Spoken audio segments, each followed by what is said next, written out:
Today we were reaching out to people. We were reaching out to GPs, general partners, people that have experience in the apartment space. This individual, he's in a we are in the same group, and I looked at his profile, and you able to see a little bit about what he got experience in.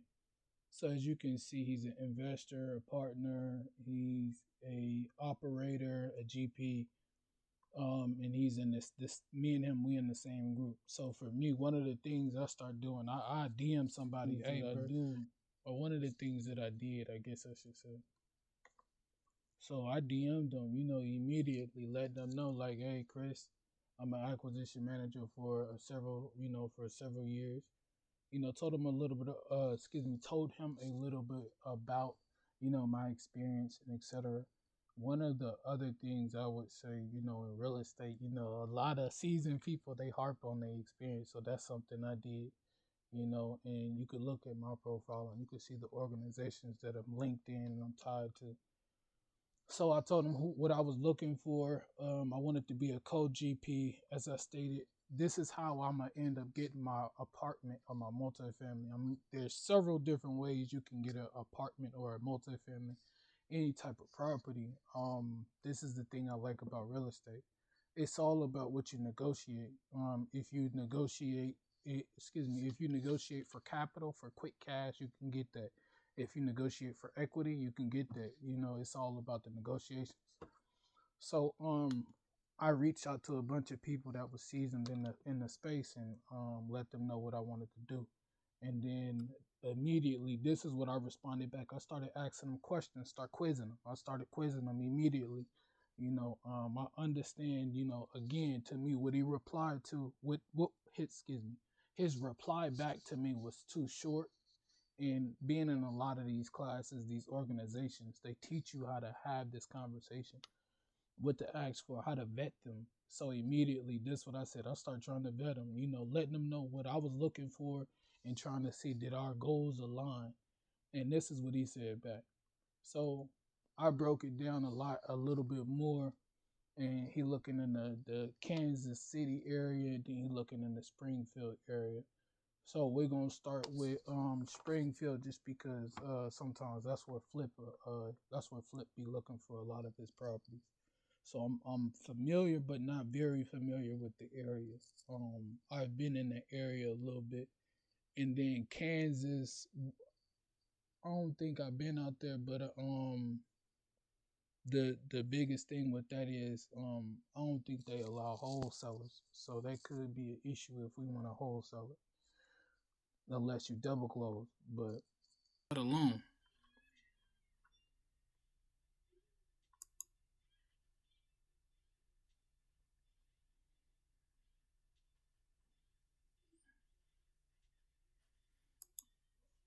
he didn't give us a cap rate. That means that to me that tells me he might be trying to wholesale it, which is cool because he could be doing what Steven do. Steven, he wholesale these properties, but at the same time he asks for equity instead of a cash flow. You can own a lot more properties that way. This is chess, not checkers, so you got to know how to maneuver. If anybody played the cash flow game or Monopoly, that's what this is in real life. The only difference is there's more techniques, there's more things that you can do.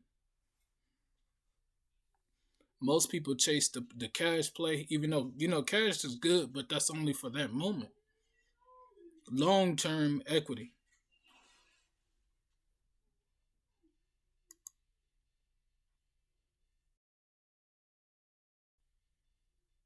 So we got two properties in this area. We might have to go to Kansas itself just because this property, this area ain't got too much. I think he said he wanted to be in the metro status area. Yeah, so he wanted to be in the metro area. I'm gonna stick close to what he said because this would be my first time working with him. So you want to see. We're gonna look at the numbers of everything. We might have to call the agent to get a OM report.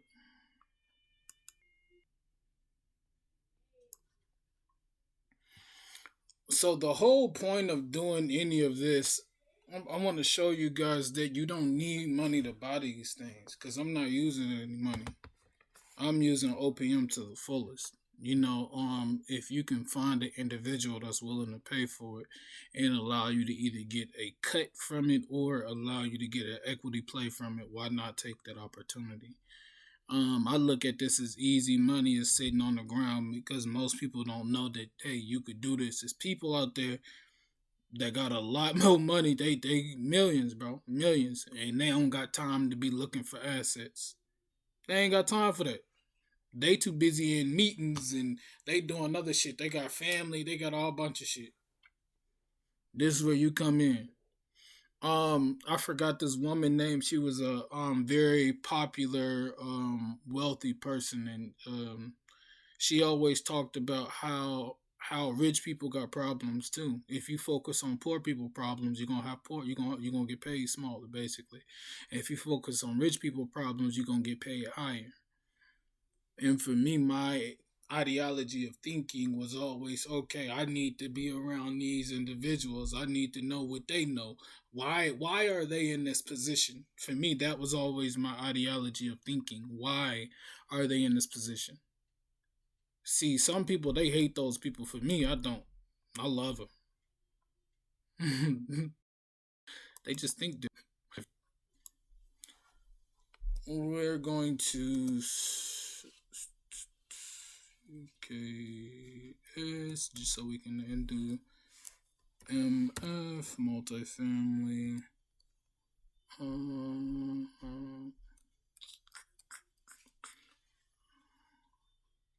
Yeah, multifamily. I should have put the size in there.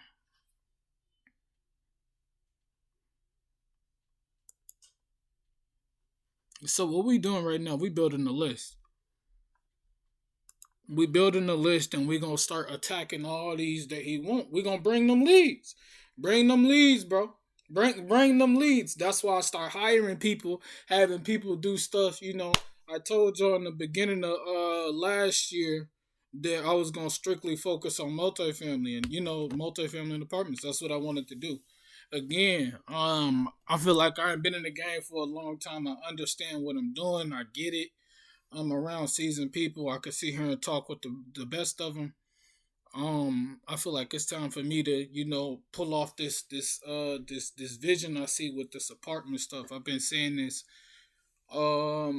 since what 2024, the end of 20. No, probably it might have been the beginning of 2024 when I took that 8 week boot camp, and then from 2024 to 2025, I start finding everything, finding the right people, looking for the money people, looking for the lenders, learning what are these people, just figuring, mapping it out basically.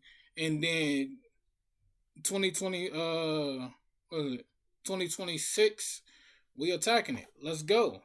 We already spoke to these people. Now we just got to bring everybody to the table. And right here, this right here is just to confirm and grind and hustle. Whatever turns out, whatever comes out between this, if it's an equity play, a cash play, whatever, there's a relationship, there's a resource here. See, the difference between me and most people is I don't mind putting myself in an uncomfortable position because I know how to move. So to me, this is going to be beneficial to somebody. The thing about me, I bring stuff to the table. This is what I do. The next thing I want to do, I'm going to clear the deck real quick. Again, there's a lot of plays you can make.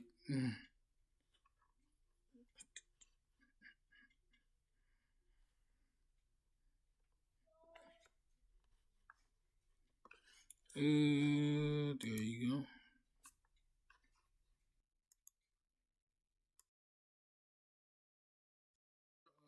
It allows me to look for seller financing. Seller finance properties, you are able to control the mortgage, you are able to control the interest rate. Why does that matter? And I want to explain because a lot of people don't know.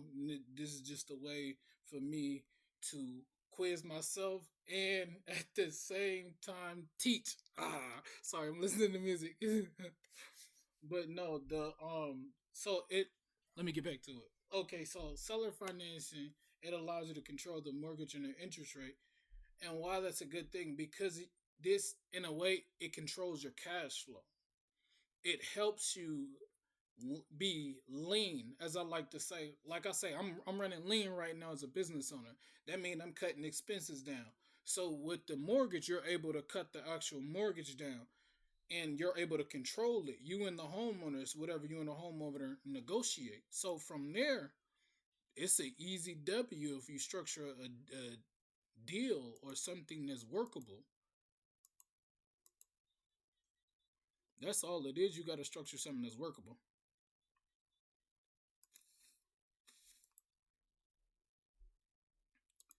To be honest, I look for seller finance properties because they easy to get though. They like real easy. Since we in Kansas, we gonna pull a huge ass list in Kansas. Fuck it. We're gonna pull a huge list. And this wasn't even planned. This was something I take advantage of opportunities that I get. Not all of them, just the ones that's useful to me. And I'm gonna need a list by the end of this week because we this crunch time. Um, it is January 3rd.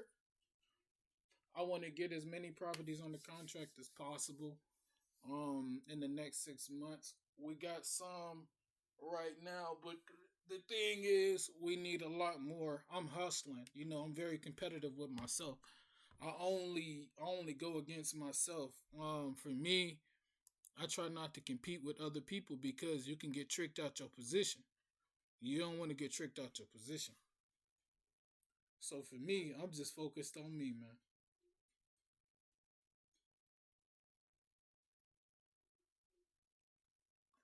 So what we got right here, this is seller finance play. These are all seller finance plays.